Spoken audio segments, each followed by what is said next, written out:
దేవుని కృపను బట్టి దేవుని దాన్ని బట్టి ఉదయకాల సమయంలో మరొక పర్యాయం మీతో కలిసి వాక్య ధ్యానం చేసే భాగ్యం దేవుడు ఇచ్చినందుకు దేవునికి వందనాలు, మీ అందరికి వందనాలు.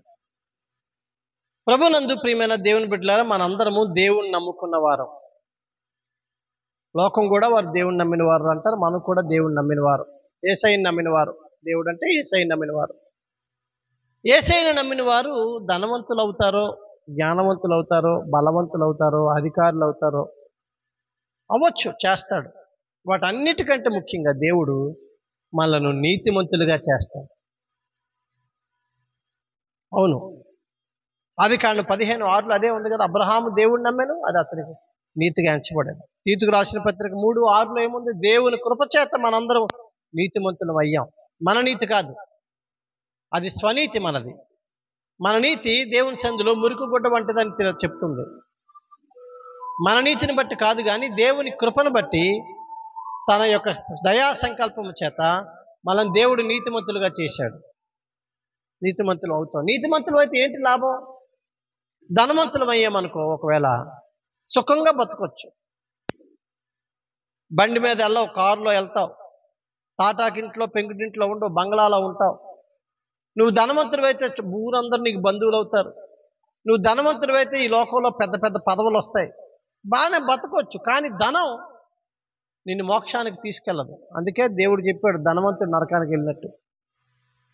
అలాగని ధనవంతులుగా ఉండొద్దని నేను అంటలేదు.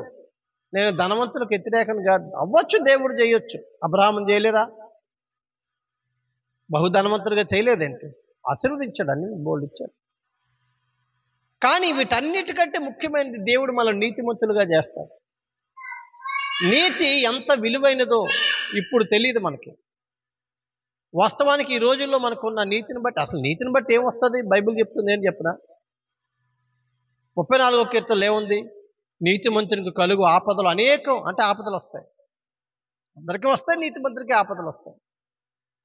అయితే ఒకటి మనకు వాగ్దానం ఉంది 46వ కీర్తనలో, ఆపదకాల సమయంలో ఆయన నమ్మకొనదగిన సహాయకుడు అని.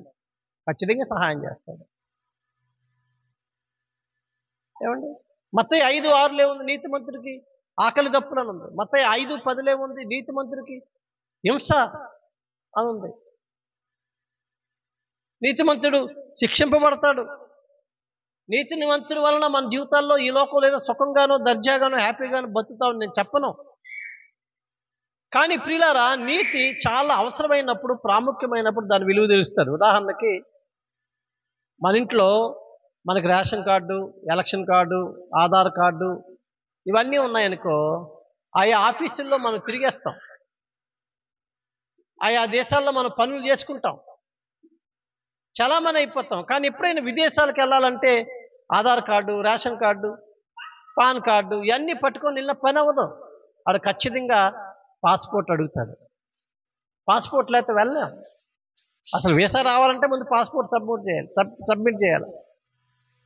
అలాగే దేవుని రాజ్యం వెళ్ళాలంటే నీ ధనం, నీ బలం, నువ్వు చేసిన పనులు వీటికి నీతి కావాలి. అందుకే సామెతల 10:2 ఏముంది? ఉగ్రత దినమందు ఆస్తి అక్కరకు రాదు, నీతి మరణము నుండి తప్పించడం లేదా? నీతి మాత్రమే మనను రాబోతున్న ఉగ్రత దినము నుంచి తప్పించబోతుంది. నీతే మనను నరకం నుండి తప్పించబోతుంది. అందుకే దేవుడు మనం నీతిమంతులుగా చేస్తున్నాడు. దేవుని బిడ్డలారా, నీతి యొక్క ప్రభావం ఏంటో, నీతి యొక్క దీవెనేంటో మీకు చెప్పనా? జల ప్రళయం వచ్చినప్పుడు అందరూ మరణించిన, నోవహు ఒక్కడే కాపాడబడ్డాడు కుటుంబంతో. ఎందుకు తెలుసా? నోవహు ధనవంతుడైనందువల్ల కాదు, నోవహు బలవంతుడైనందువల్ల కాదు, నోవహు నీతిమంతుడని బైబిల్ చెప్తుంది. అంటే ప్రళయము నుంచి, జల ప్రళయము నుంచి రక్షించింది నీతి. అంతెందుకు, సొదొమ గొమొర్రాలు కాలిపోయినప్పుడు లోతు రక్షింపబడ్డాడు, విడిపించబడ్డాడు, కాపాడబడ్డాడు. ఎందుకు? లోతు గురించి బైబిల్లో 2 పేతురు 2:7 ఏముందో తెలుసా? లోతు నీతిమంతుడు అని ఉంది.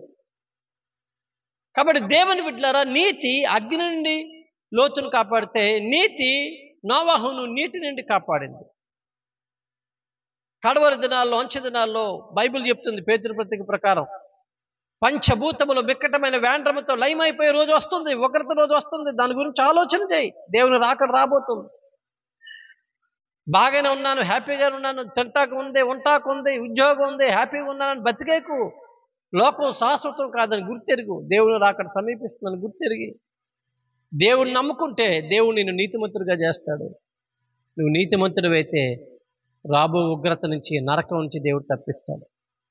కాబట్టి పౌలు తిమోతికి రాస్తే ఏమన్నారు తెలుసా? వీటిని విసర్జించు, ఇగో నీతిని సంపాదించు. మొదటి తిమోతి 6:14 ఉంటుంది.